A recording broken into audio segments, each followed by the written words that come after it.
If you are spending more time answering questions and clarifying expectations than you think you should, the problem might not be your clients. It might be your contract. A good contract is just as much about operational ease as it is about legal protection. And when your contract isn't clear or is missing expectations, then clients fill in the gaps.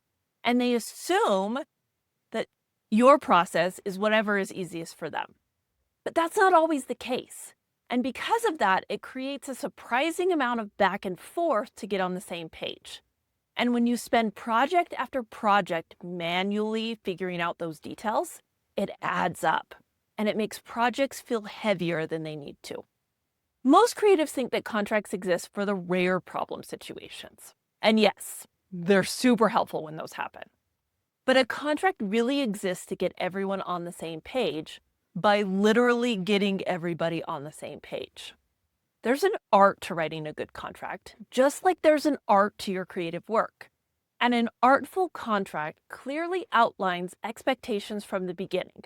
So each side knows exactly what happens next and the plan of action when common hiccups occur during a project.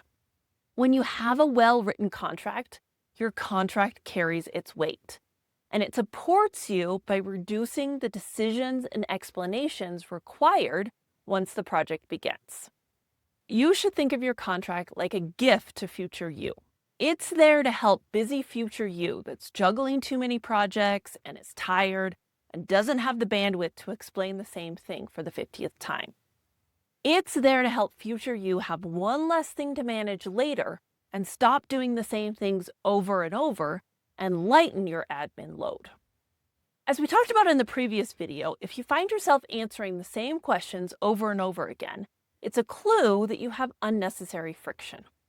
So what questions do clients repeatedly ask about your contract? Timelines, revisions, payments, licenses, next steps? It's not that your clients are trying to get one over on you, it's that they're filling in the gaps based on their own expectations and experiences. So their questions usually point to areas that are unclear or not established in your contract. I would wager that you are excellent at solving problems on the fly. You read the email, maybe get frustrated for a second, but answer it and move on without thinking too much. And because you can quickly solve problems, you underestimate how much time and energy you spend on the invisible work that clients don't see or pay for. Because one question here and there doesn't disrupt your flow, but 20, 50, or 100 questions do. And eventually those interruptions start taking over the time you want to dedicate to doing creative work.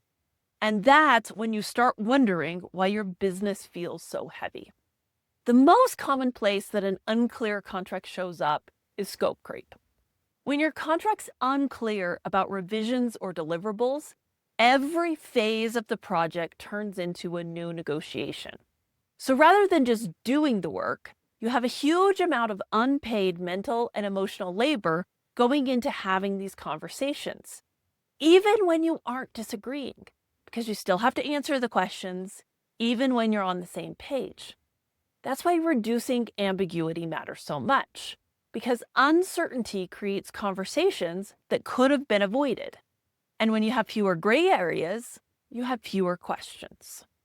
Remember, the goal of your contract is to get everyone on the same page by literally getting everyone on the same page. So including all the details in your contract means no one has to depend on their memory. You just have to go back to the contract. That's why a clear, well-drafted contract will make your business feel calmer, because rather than turning to you for answers, clients turn to the contract. This means that when you give the same follow-up explanations for a specific project type over and over again, it's evidence that your contract isn't supporting you, not that you're bad at communication. But I also don't want you to think this means you need a 20-page contract. Unnecessary complexity creates even more confusion. What we're looking for is simple, intentional language that explains expectations for both sides. The goal isn't longer, it's identifying where hiccups, surprises, and questions happen the majority of the time and inserting language that explains this information. That's why I love including a cover page in your contract, because it summarizes all the important information that a client is looking for in plain, simple English. Clients don't have to hunt and peck and use Control F to find the answers. They just look at the cover page and boom, there's what they need. You benefit because the client doesn't email you for the answer because it was too difficult to find. And they benefit because they feel like you're looking out for them, support them, and are answering their questions. This is how your contract becomes a practical tool for ease rather than a document nobody reads. Because the reality is that scope creep, awkward conversations, and timeline misunderstandings don't come out of nowhere. They often begin much earlier than you probably realize. They're downstream effects of unclear or missing expectations.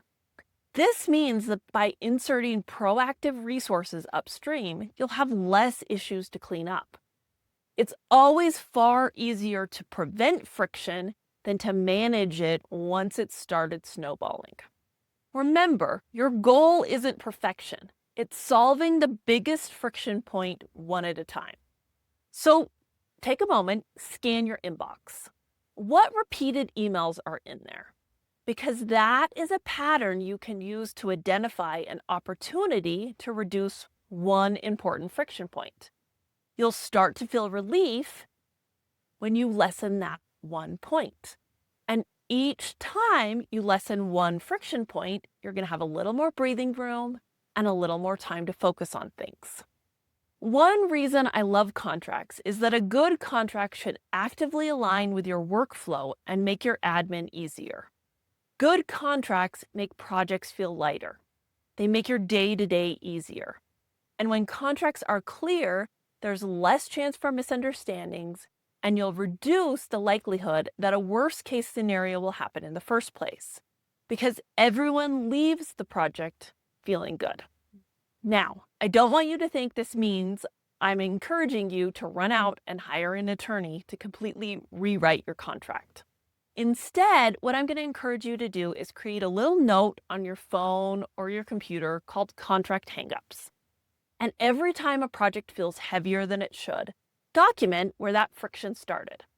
And I bet within a month or two, you're going to have some great data about where your systems and contract need tweaking. I rarely see businesses become calmer and easier through giant overhauls. They become calmer and easier when you make thoughtful tweaks and improvements. The real goal isn't having an ironclad contract that your clients will never be able to defeat. Your goal is to have a contract that rarely is challenged in the first place because every project runs smoothly. Clients aren't surprised. They know exactly what to expect. They have far fewer questions. They don't need many clarifications. Your contract excels when they quietly remove work, not create more work. Even with clear contracts, you've got another potential source of hidden friction. Rewriting the same emails and trying to find the right words every time. That's where we're headed next.